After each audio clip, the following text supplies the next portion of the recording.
Assalamualaikum warahmatullahi wabarakatuh. Waalaikumsalam warahmatullahi wabarakatuh. Alhamdulillahirabbil alamin. Wassalatu wassalamu ala sayyidina Muhammadin wa ala alihi washabbihi ajmain. Amma ba'du.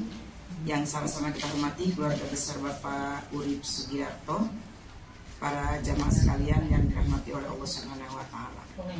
Alhamdulillah, puji dan syukur kita panjatkan kehadirat Allah Subhanahu wa taala karena pada malam hari ini kita bisa kembali bersama dalam keadaan sehat walafiat. Salawat serta salam untuk baginda kita tercinta Rasulullah Muhammad SAW pada seluruh keluarga, sahabat dan hidupnya sampai akhir zaman. Alhamdulillah, kita bersyukur kepada Allah karena kita diberikan kesempatan oleh Allah untuk bisa selalu berukhuwah dan bersilaturahim wabil khusus dengan tetangga kita, Bu ya. Ini salah satu wadah yang ada di lingkungan kita, di RT khususnya, yang bisa merangkul kita, yang bisa membuat kita senantiasa ada bersama dalam ukhuwah Islamiyah. Ini merupakan bagian untuk mencari kebahagiaan, ya Bu ya. Jadi ibu-ibu kalau ngumpul kayak gini senang nggak Bu? Senang ya. Kalau libur ngaji kita juga suka bingung. Oh iya, kok nggak ngaji ya? Kayaknya agak-agak gimana gitu ya, kayak ada yang kehilangan gitu. Itu artinya hati kita memang sudah menyatu gitu ya, sudah merasa ada keterikatan di antara kita gitu. Nah, bagaimana sih menghadirkan kebahagiaan? Nah, tentunya kita semua pengen banget yang namanya bahagia. Bahagia itu harus diupayakan dan harus diusahakan. Dan bahagia yang akan kita bahas, yang akan kita sharing pada malam ini, bukan bahagia yang cuman di mulut aja. Yang katanya kalau orang bilang, bahagia itu sederhana, cuman makan bakso aja kita udah bahagia. Bukan bahagia yang itu, tapi bahagia yang diajarkan oleh agama kita Islam. Kita akan lihat beberapa hal yang mampu atau bisa menghadirkan kebahagiaan untuk diri kita, wabil khusus hati kita, Ibu ya, hati kita.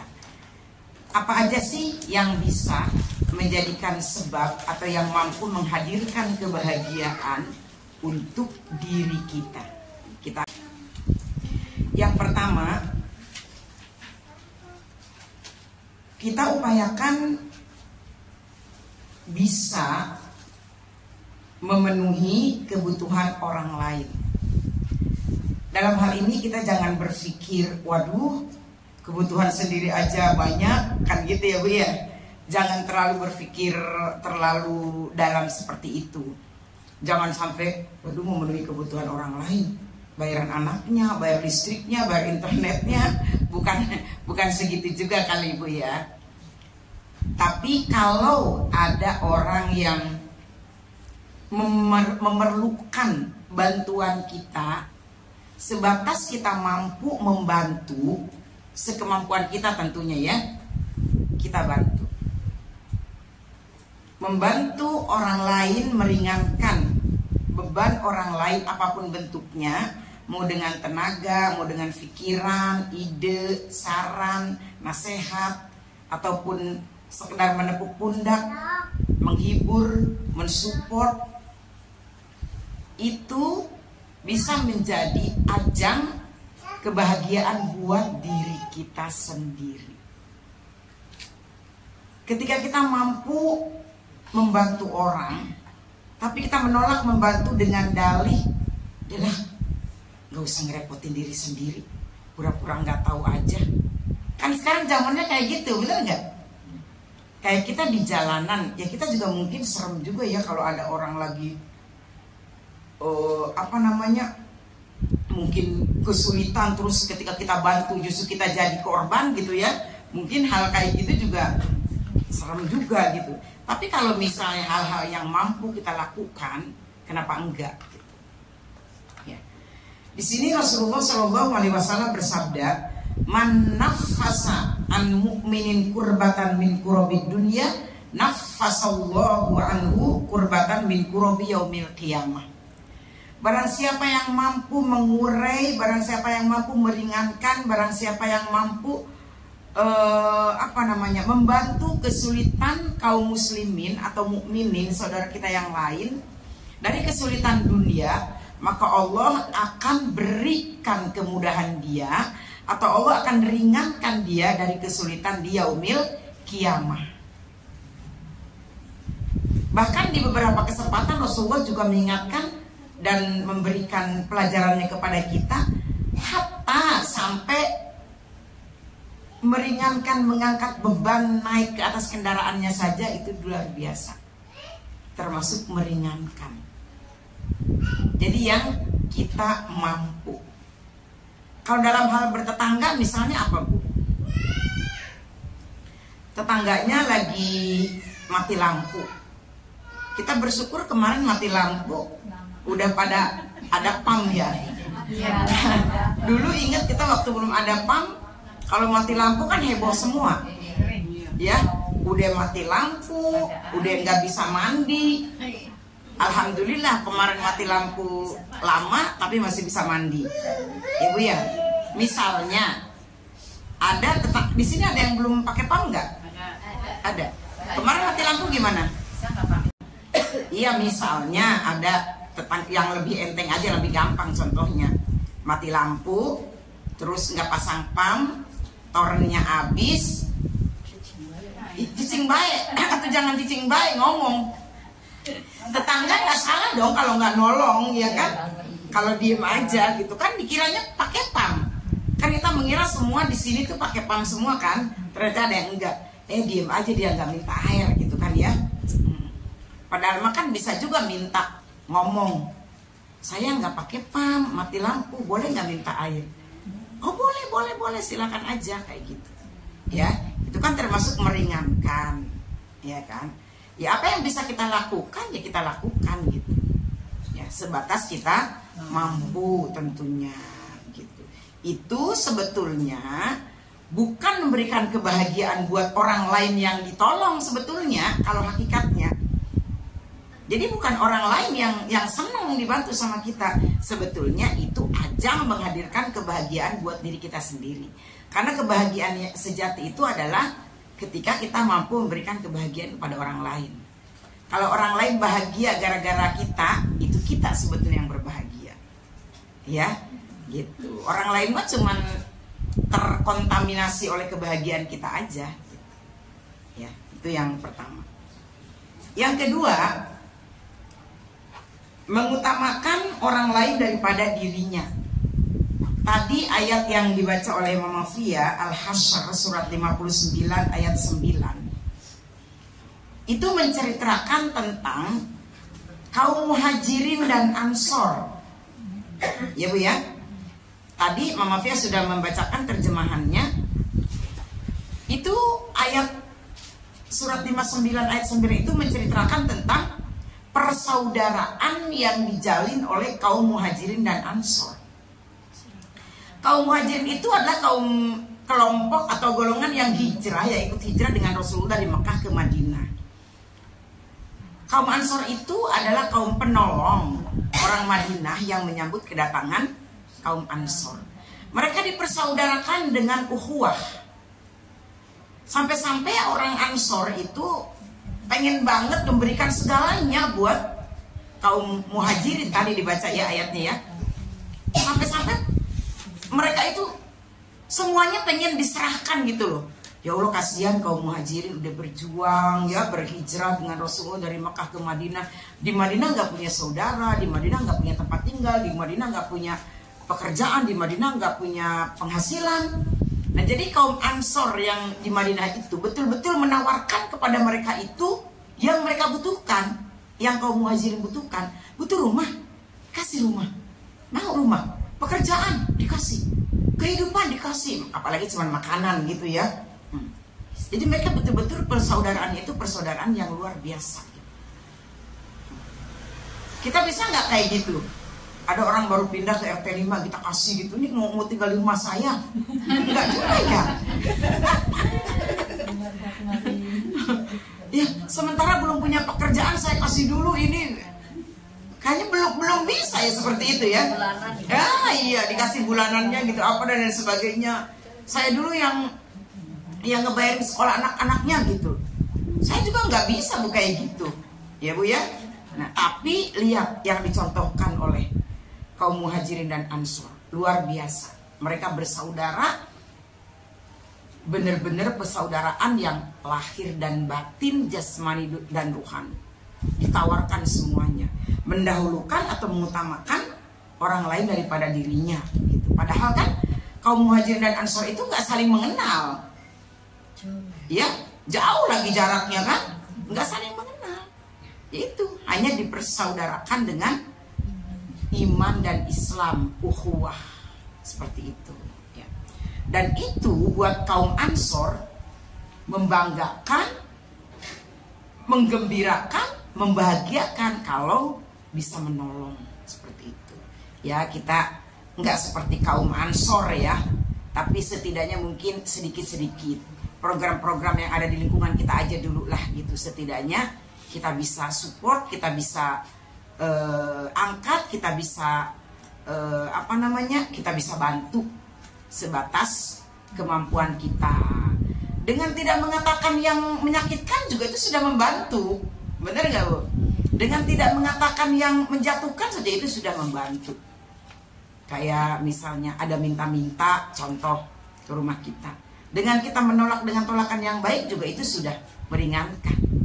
Jangan sampai ngasih enggak tapi mencaci maki. Gitu. Ada di ayat Al-Qur'annya ya, sudah kita bahas itu mah tentang hal itu. Oke, lanjut.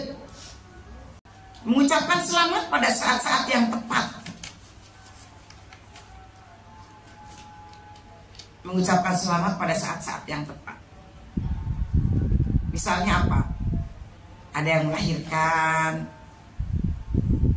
Kan melahirkan atau memiliki keturunan itu merupakan anugerah yang luar biasa dari Allah Subhanahu wa taala. Kita ucapkan, selamat ya sudah dapat cucu, selamat ya udah lahir anak, selamat ya. Selamat ya atas pernikahannya, selamat ya sudah punya mantu, selamat ya. Kayak gitu-gitu. Selamat ya sudah apa contohnya lulus kuliah, selamat ya sudah dapat pekerjaan dan lain sebagainya. Pada saat-saat yang tepat. Jangan selamat ya sudah dapat pekerjaan, traktirannya mana? Jangan suka diembel-embelin gitu ya Bu ya. Dibiasakan, itu dihindari. Ketika kita mengucapkan selamat, ucapkan selamat yang tulus tanpa embel-embel apapun. Ya. Kapan nih makan-makannya? Gitu. Jangan makan-makan mulu. Ya. Iya. Kurangin. Udah umur segini. Ya Bu ya? Bu, makan-makan mulu. Tapi ada mah habak baelah. Ya. Jadi kita mengucapkan selamat kepada sahabat kita, kepada teman kita. Sebetulnya itu kita sedang menghargai diri kita sendiri. Emang sih kelihatannya kita ngomong sama orang, mengucapkan selamat dan mendoakan.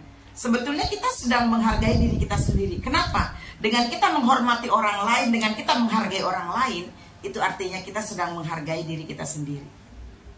Kita sedang menghormati diri kita sendiri. Dan itu artinya kita sedang menghadirkan kebahagiaan buat diri kita sendiri.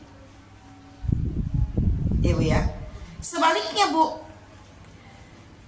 man syatama abarojulin faqad syatama abahu. Ini kebalikannya. Kebalikan dari ini nih, dari poin ketiga. Barang siapa yang menghina atau menyakiti orang tua orang lain, maka sesungguhnya dia sedang menyakiti orang tuanya sendiri. Contohnya, bapak lu botak. Orang yang dikatain sama kita bapak lu botak, pasti akan ngebalikin nggak? Bapak lu peyang. Bener nggak? Jadi ketika kita mencaci orang lain, sesungguhnya kita sedang mencaci diri kita sendiri. Karena orang lain pasti akan melakukan hal itu kepada kita. Cuman ada yang berani mengeluarkannya lewat mulut, ada yang mungkin cuma di hati. Benar nggak? Jadi ketika kita menghormati orang lain, artinya kita sebetulnya sedang menghormati diri kita sendiri. Karena dengan kita menghormati orang lain, orang pasti hormat sama kita. Kita nggak bisa, hormat lu sama gue, hargai dong gue, nggak bisa. Kita dulu menghargai orang lain, kita dulu menghormati orang lain, orang akan hormat sama kita. Sama ketika kita mencaci orang lain nggak akan tinggal diam, mereka pasti akan mencaci balik pada kita. Jadi ketika kita hormat pada orang lain, sebetulnya kita sedang menghormati diri kita sendiri. Kita mencaci orang lain, sebetulnya kita sedang mencaci diri kita sendiri. Mencaci orang tua orang lain, kita sedang mencaci orang tua kita sendiri. Mencaci keluarga orang lain, sama kita sedang mencaci keluarga kita sendiri. Kan gitu ya Bu ya? Itu hukum alamnya, timbal balik. Kita menanam, pasti kita akan menuai. Ya Bu ya? Yang nomor 4, berkunjung karena Allah.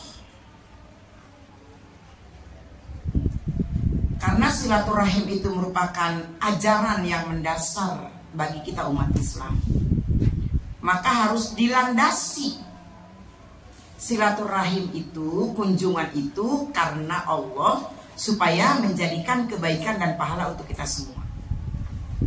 Ibu-ibu sekarang datang ke sini, berkunjung ke majelis ini. Kalau bukan karena Allah, pasti akan ada gerutu dalam hati kalau tidak sesuai dengan harapannya. Misalnya, berkunjung ke majelis ini dengan tidak karena Allah, ya pokoknya gue malah asal datang aja. Tiba-tiba pulangnya hujan, tuh kan? Tadinya gue nggak mau ngaji, hujan, becek deh, basah deh. Pasti kalau ada sesuatu yang tidak sesuai dengan harapannya, dia akan gerutu. Kenapa? Karena tidak karena Allah. Bener nggak? Sudah ngerasain nggak? Nih saya kalau mau ngaji, kalau nggak ngaji, suka nggak bilang ke jamaahnya, biar aja. Pas datang ke pengajian saya nggak ada, tuh kan? Nyesel gue datang. Kalau gitu mah gosok aja di rumah tadi, bedelanya nggak ada.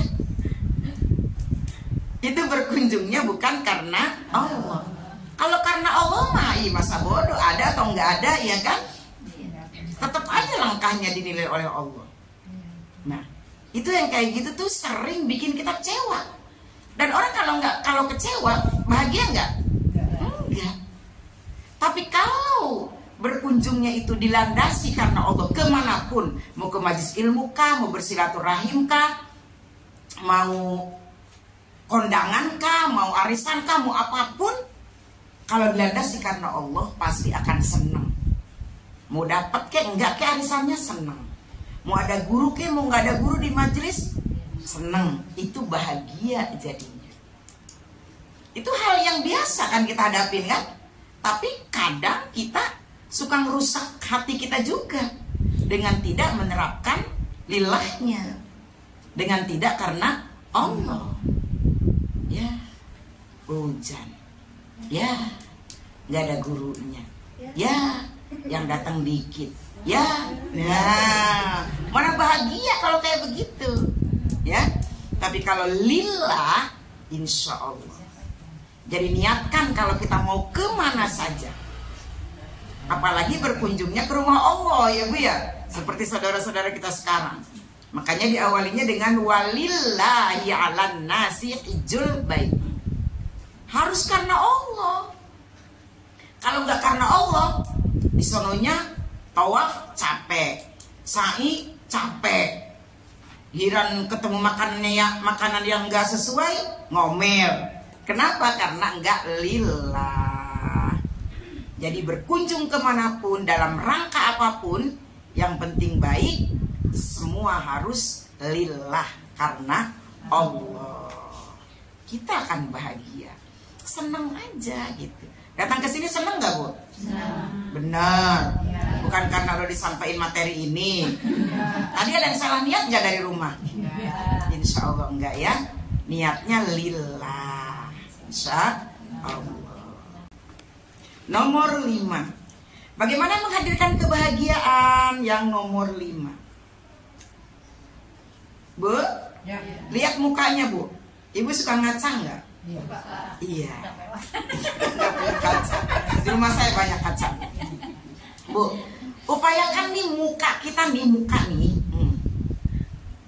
harus selalu menunjukkan ceria. Harus menunjukkan wajah yang manis. Enggak dibuat sok manis, sok imut, enggak.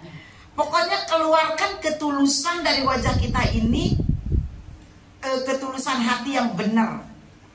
Gimana sih Bu, kok ketulusan hati yang benar? Ya ketulusan hati mah pasti benar.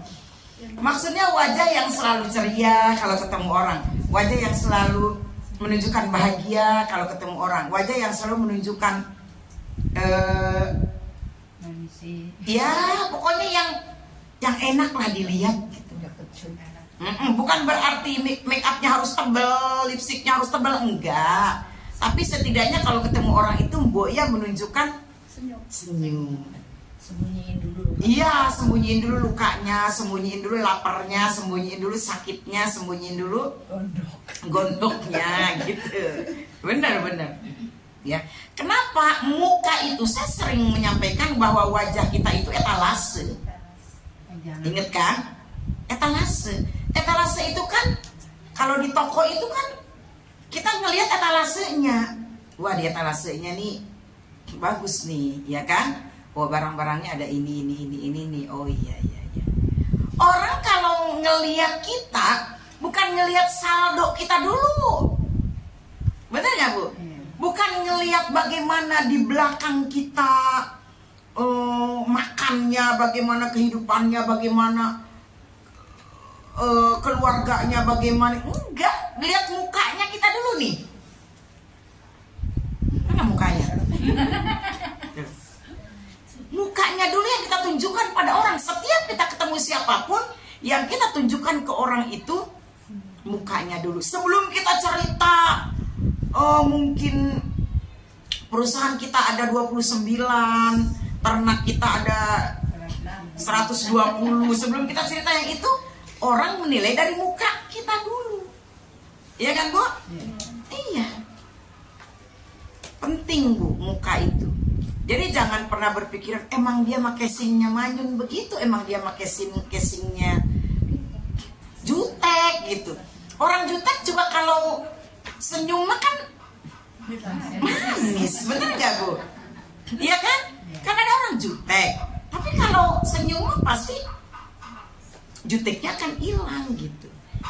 Hatinya mah sebetulnya baik, cuman mukanya aja yang judes gitu. Ya enggak juga Bu, iya kan? Dari muka kita ngelihat. Kadang-kadang kita kan ngelihat orang, kayaknya ini orang tadinya mau ngomong gitu ya, mau apa, tapi kayaknya judes banget sih, nah gitu. Ya Bu. Jadi ketika kita ingin menghadirkan kebahagiaan khususnya buat diri kita sendiri, ya kita tebarkan kebahagiaan lewat wajah kita. Ketika kita senyum sama orang, walaupun orang itu nggak senyum sama kita, ya nggak apa-apa lah, wong kita sudah menebar kebahagiaan, ya kan? Gitu. Kadang kita ketemu di jalan sama orang nggak kenal, saya pikir lah orang Medang ini senyum, dia nggak senyum, orang nggak kenal kali sama saya ya. Kadang-kadang saya suka malu sendiri gitu. Kalau nggak lihat gimana? Kayak saya kan jauh nggak kelihatan. Iya. Terus orang senyum aja kayak entah kamu diam aja sih diajak senyum, padahal saya nggak lihat. Iya, ya nggak apa-apa itu, mana namanya juga kita nggak lihat. Iya sama, saya juga kalau nggak pakai sama-sama begitu. Iya. Ayo nih, saya ketawa sama saya nggak ketawa, diem aja. Berdekat baru, saya nggak ngeliat. Iya, nggak apa-apa itu makan bukan sengaja, ya kan? Bukan sengaja kita tidak mau menghadirkan kebahagiaan. Ya. Jadi ketika kita senyum menunjukkan wajah manis, ya sebetulnya senyum dan wajah manis kita itu bukan untuk orang lain, tapi untuk diri kita sendiri. Kan kalau kita senyum menunjukkan wajah manis, itu artinya kita sedang menebarkan menularkan energi positif dari diri kita sendiri, ya. Dan ketika kita senyum, energi negatifnya keluar, ya. Energi negatif dari diri kita yang kita kesal, mumet, ruwet itu akan keluar dengan kita tersenyum, ya. Coba ibu rasakan, berangkat dari rumah lagi kesal nih, lagi marah, entah apapun sebabnya itu, datang ke pengajian gitu, terus ketawa hehehe, senyum sama temen, enak gak Bu?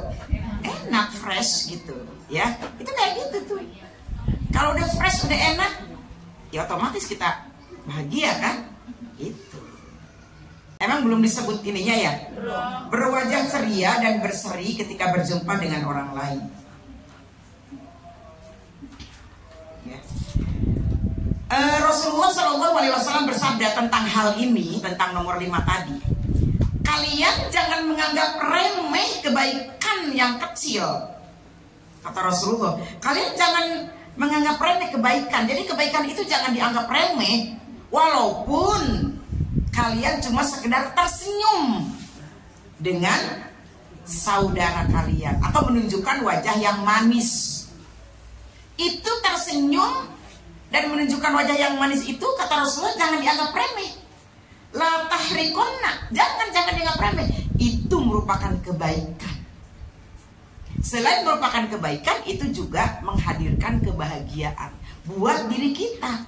Dan kalau orang merasa senyum kita itu bikin mereka terhibur, mereka juga jadi bahagia. Senang gak kan? Kalau kita senang kalau ngeliat orang senyum kan Bu? Senang. Kita lagi kesal juga, ada orang senyum, terpaksa kita senyum. Walaupun senyum kita terpaksa, tapi kan senang. Iya Bu?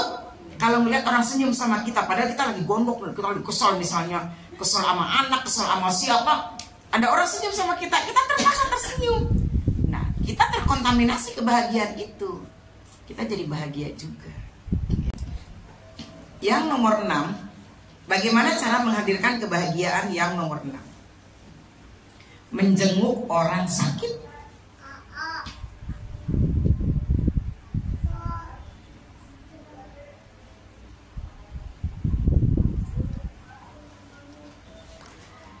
Masih ingat hadis qudsi yang pernah saya sampaikan kepada ibu-ibu? Jika kalian ingin melihat senyum Allah, masih ingat nggak?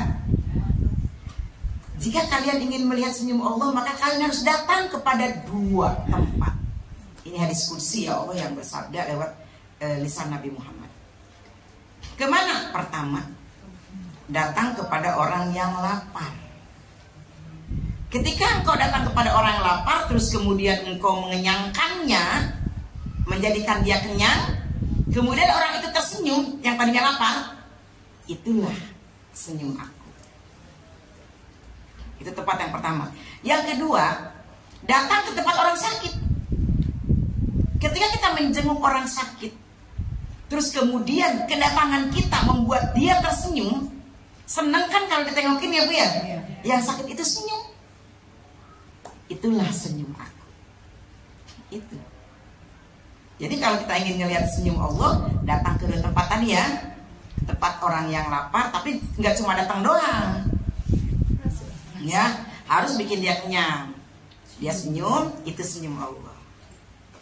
Kedua, ke tempat orang yang sakit, kita jenguk, kita menghibur, kita mendoakan, dia senyum, bahagia, itulah senyum Allah.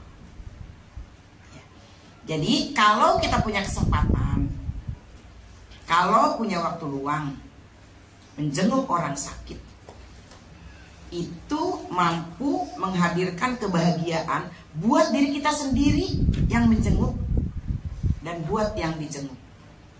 Kenapa? Karena dengan menjenguk orang sakit tadi, hadis kursinya saya ceritakan, bisa melihat senyum Allah. Coba, kebahagiaan yang mana lagi nih yang lebih indah daripada kita melihat senyum Allah? Gitu Bu. Terus kenapa menjenguk orang sakit bisa menghadirkan kebahagiaan buat kita? Ketika kita datang kepada orang sakit, terus kita mendoakan orang sakit, dan kita juga minta doa dari orang sakit untuk kita, doa orang yang sakit itu mustajab loh. Karena orang kalau sedang sakit, dia nggak mikirin macam-macam, hanya mikirnya Allah, Allah, Allah. Bodoh amat arisan belum bayar kek, punya utang arisan kek, punya utang panci kek, belum bayar ini, belum bayar itu, sabodo teuing. Ya, di RT mau ada kegiatan apa, bodoh amat, emang dipikirin. Orang sakit biasanya hatinya hanya kepada Allah. Makanya kalau berdoa orang sakit itu tulus banget, ikhlas banget, fokus banget. Kita ngerasain ya Bu ya kalau lagi sakit ya. Wah, kalau berdoa itu Masya Allah, kayak keluar banget dari dalam tuh, di hati tuh yang paling dalam tuh. Sampai Masya Allah. Kalau lagi sakit, kalau nggak sakit mah doanya Allah gitu aja udah. Ya. Kalau orang sakit mah istighfarnya juga astagfirullah. Sampai ditarik banget astagfirullahnya, sampai diresapi banget. Kalau lagi nggak sakit mah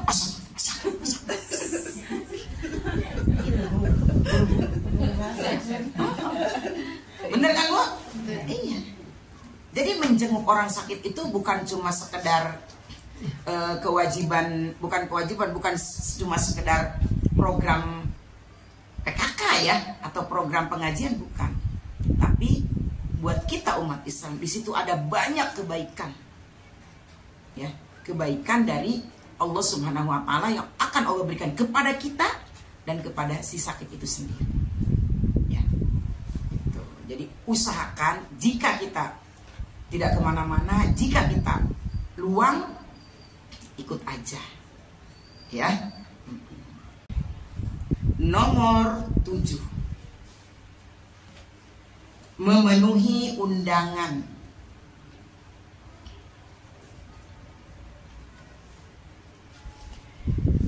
Memenuhi undangan di sini, undangan apa sih? Undangan apa saja. Kalau kita diundang, jika kita tidak bentrok, jika kita tidak uzur, jika kita tidak berhalangan, datang. Karena biasanya orang kalau udah ngundang, artinya dia sudah mempersiapkan segalanya untuk kita. Iya Bu. Kita kalau sengaja ngundang orang, kita nyiapin nggak Bu? Iya kan? Ibu-ibu nanti ke rumah ya. Walaupun yang dipersiapkannya itu mungkin tidak sehebat yang kita harapkan, tapi setidaknya yang undang kita itu sudah mengikhtiarkan persiapan. Udah gelar tikar, udah nyapu, udah ngepel, udah nyiapin gelas. Tahu tuh gelas ada isinya apa enggak, udah nyiapin mangkok, udah semuanya diundang. Zaman sekarang lebih fair. Kalau kata saya ya, zaman sekarang lebih apa istilahnya? Lebih fair itu lebih enak. Jadi gini, mungkin awalnya kita dulu tuh agak aneh gitu. Ibu-ibu tolong ngelis ya yang bisa datang.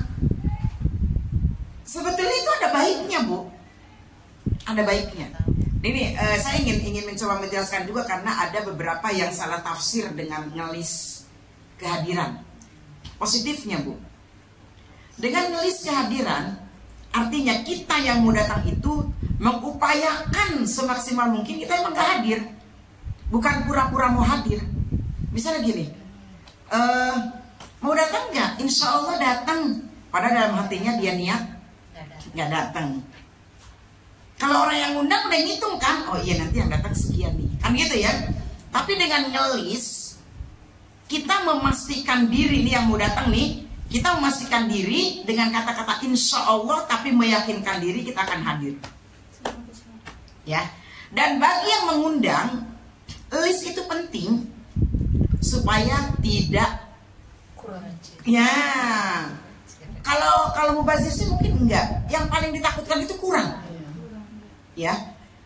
Karena enggak ada list, kita memperkirakan paling 10. Ternyata yang datang 60. Nah, kan gitu ya Bu ya. Itu ada positifnya Bu, ada positifnya. Itu zaman sekarang tuh ada tren ngelis kehadiran ya Bu ya. Kalau undangan pengantin juga suka mengisi link gitu ya Bu ya, mengisi link kayak gitu. Sama ngelis juga itu artinya. Ya kita ambil positifnya aja, itu baik gitu. Ya, supaya yang mengundang enak, nyaman, persiapannya maksimal, yang mau datangnya juga berarti dia sudah meyakinkan diri, mengazamkan untuk bisa hadir. Gitu, ya. Barang siapa yang diundang, kata Rasulullah di sebuah hadis, lalu ia tidak memenuhinya dengan faktor kesengajaan nih Bu, bukan karena ada uzur atau ada sesuatu yang menghalanginya, berarti ia telah melakukan maksiat terhadap Allah dan Rasulnya. Itu Bu, kalau dengan faktor kesengajaan dia tidak hadir, berarti dia sudah melakukan sebuah kemaksiatan. Naudzubillah min dzalik.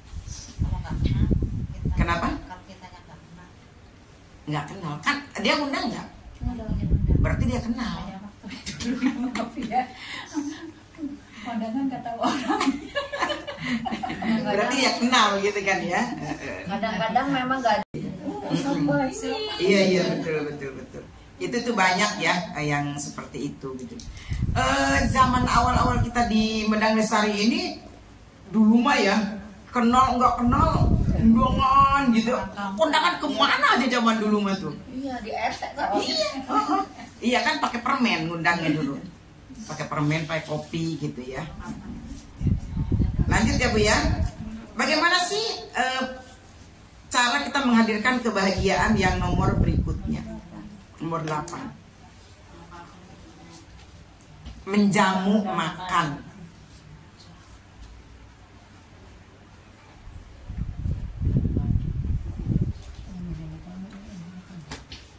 Menjamu makan. Ternyata kalau dilihat ya,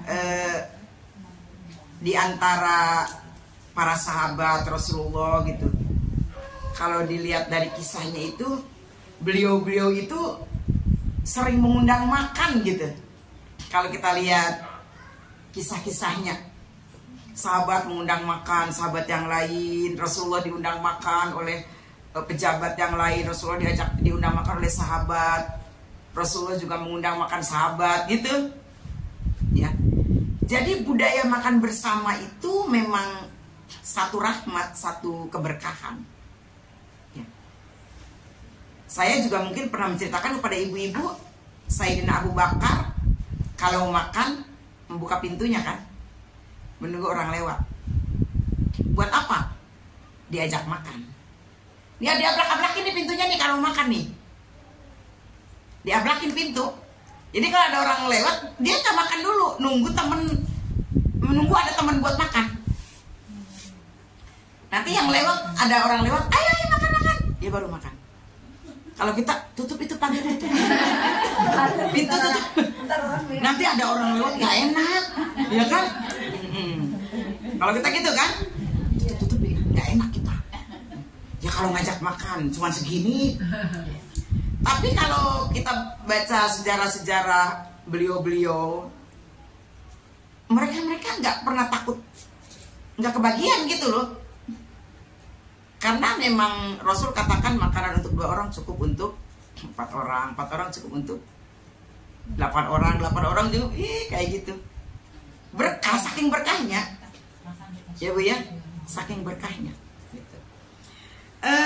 Ulama salaf juga pernah mengatakan begini, mengumpulkan orang untuk menikmati makanan termasuk bagian dari akhlak mulia. Ada apa? Iya, mengumpulkan orang untuk makan. Ya, jadi kita undang teman kita untuk makan, itu termasuk akhlak mulia. Mungkin termasuk dalam hal ini mentraktir. Gitu. Kalau kita ditraktir oleh orang, diajak makan oleh orang, harus mau Bu. Tapi kita jangan minta, ulang tahun ya, traktir dong, gitu, jangan. Tapi kalau yang ulang tahun itu ngajak kita, yuk kita makan, berarti dia memiliki akhlak mulia, bagian dari akhlak mulia. Memiliki bagian dari akhlak mulia. Tapi kita jangan minta. Udah itu ya, udah lulus ujian ya anaknya, udah wisuda ya, udah alhamdulillah. makan nih. Jangan dibiasain ya. Tapi suka keceplosan Bun. Kalau keceplosan nggak apa-apa, astagfirullah, jangan diulang lagi. Karena kan kayaknya dulu-dulu mah suka pada begitu kan. Sekarang dikurangin. Kalau pas keceplosan, enggak, bercanda. Ya gitu ya Bu ya. Tapi kalau misalnya alhamdulillah nih anak saya sudah selesai kuliah, sudah wisuda, besok kita makan-makan ya, berbagi kebahagiaan maksudnya. Alhamdulillah. Diundang, datang. Diajak makan, datang. Jangan menolak diajak makan. Kalau pas nggak ngapa-ngapain mah, ya datang aja. Gitu. Ya. Kan kita mau datang kepada orang yang memiliki akhlak mulia, ya ada berkahnya. Terus Sayyidina Ali bin Abi Thalib mengatakan begini, sesungguhnya aku mengumpulkan teman-temanku untuk menikmati satu sok makanan lebih aku sukai daripada aku memerdekakan budak. Jadi menurut Sayyidina Ali, mengumpulkan teman-temannya untuk makan bersama itu lebih beliau sukai daripada memerdekakan budak. Kan memerdekakan budak di zaman dulu itu juga merupakan pahala yang luar biasa ya, dan mahal. Tapi kata Sayyidina Ali, aku lebih suka mengajak teman-temanku makan. Gitu. Jadi ibu-ibu kalau mengundang makan gak usah malu-malu ya.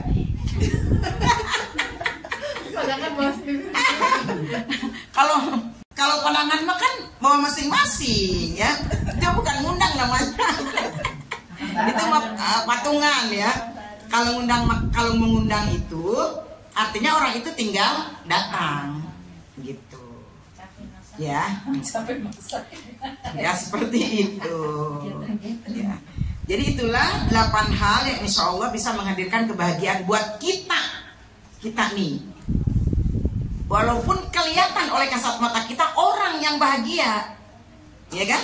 Ini kan kelihatannya orang yang bahagia, karena isinya, kontennya di sini di poin-poin ini kita yang membantu orang, kita yang menolong orang kan gitu ya.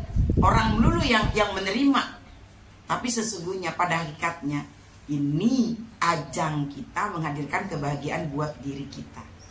Karena mereka bahagia, otomatis kita bahagia. Mereka ridho, mereka senang, kita ridho, kita senang. Apalagi Allah. Ada yang mau di-sharing, ada yang mau ditanya? Kalau tidak ada yang di-share lagi, kalau tidak ada yang diinformasikan, penambahan-penambahan, tidak ada pertanyaan, kita tutup saja.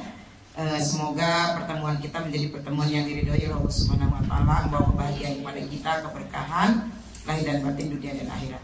Kita tutup dengan kafaratul majlis. Bismillahirrahmanirrahim. Subhanaka Allahumma wa bihamdika asyhadu an la ilaha illa anta astaghfiruka wa atubu ilaik. Assalamualaikum warahmatullahi wabarakatuh.